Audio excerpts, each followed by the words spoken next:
Hi partner, if your partner withdraws equal amount at the end of each quarter, then dash are to be considered for interest on total drawings. Interest on drawings இது நம்ம பார்ட்னர்ஷிப்பில் பேசிக் கான்செப்ட்ஸில் படிச்சிருக்கிறோம்.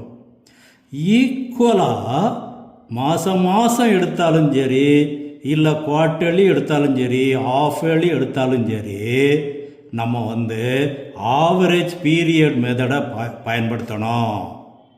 அப்போது first அவர் என்னைக்கு withdraw பண்ணுறாரு, each quarter, end of each குவார்ட்டர்னா first June 30 withdraw பண்ணுவார்.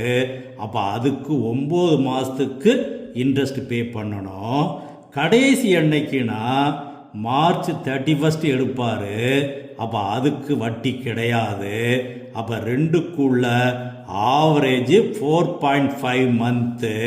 தென் A is the correct answer. இதே இதில் ப்ராடக்ட் மெத்தட் ஒன்று இருக்குது, அது வேறு. அப்போ ஃபஸ்ட்டு டாப்பிக்கில் இன்ட்ரெஸ்ட் ஆன் ட்ராயிங்ஸ்னு கேட்கும்போது நம்ம என்ன படிச்சிருக்கிறோமோ அதை தெரிஞ்சுக்கிட்டு அதுக்கப்புறம் ஆன்சர் பண்ணணும். Okay partner, I like you partner.